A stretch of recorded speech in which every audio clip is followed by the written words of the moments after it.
Hello dear students, today I am again here with one new video of one new topic that is very important. This topic is equally important for both the classes 10th and 11th students. This is the topic electrovalent or ionic compound. In this topic we will study also about the formation of electrovalent or ionic bonds. Okay, so let us start with the definition of electrovalent or ionic compounds. Compounds containing oppositely charged ions.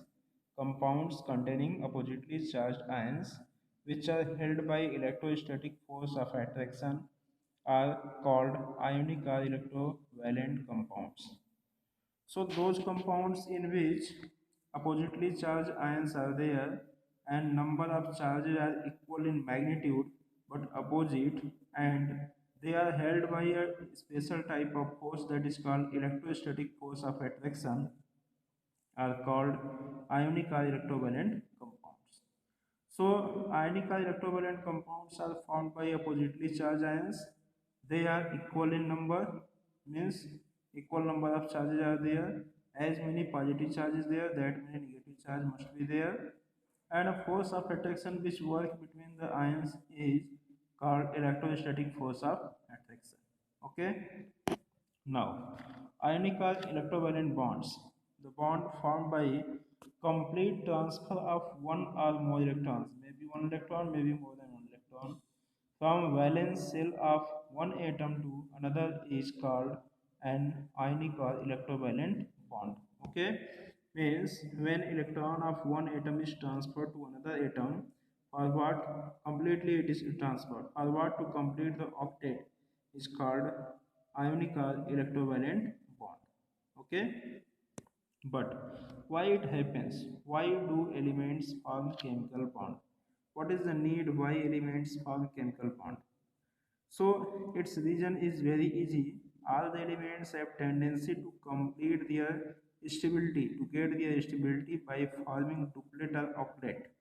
Okay, elements form chemical bonds for their stability by completing duplet or octet, and for that they do two things: either loss or gain of electrons.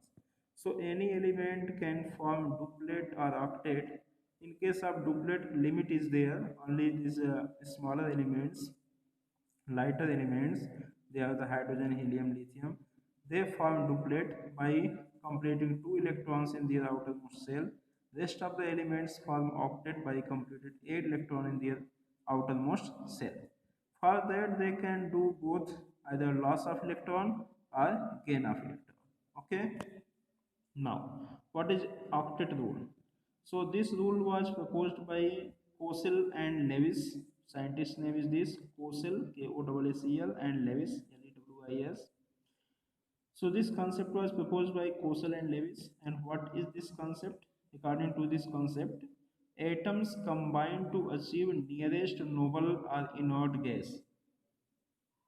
Atoms this combine to achieve nearest noble or inert gas configuration, and this tendency of atoms to achieve nearest noble gas electronic configuration is known as octet rule.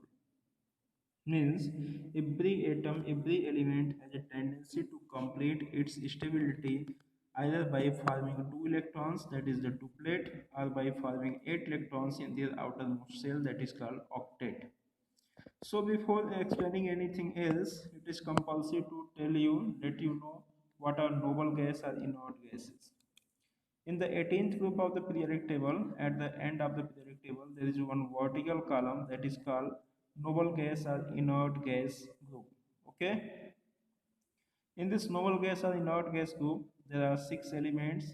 Their name is helium, neon, argon, krypton, xenon, and radon. Once more I am repeating: helium, neon, argon, krypton, xenon, and radon.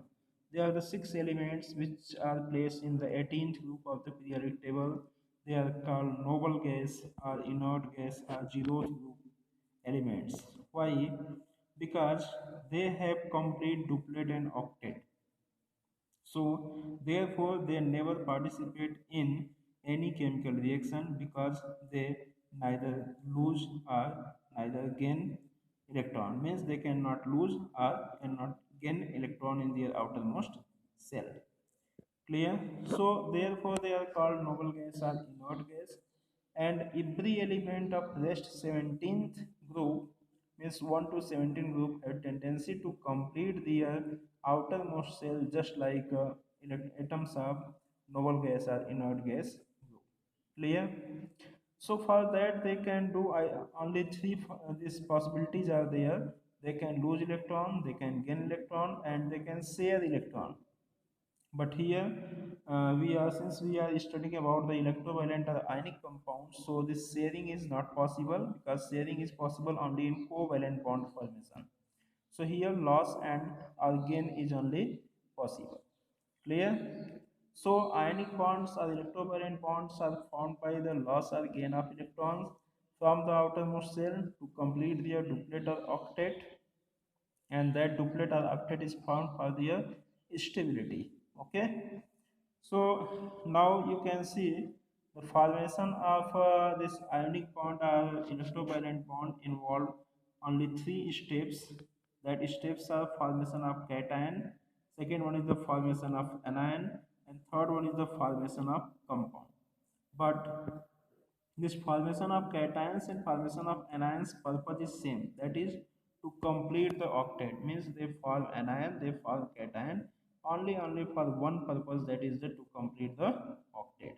And third step is the formation of compound. So this is the first video on this topic. Our next topic means formation of ionic compound example. I am going to make a new video. Okay.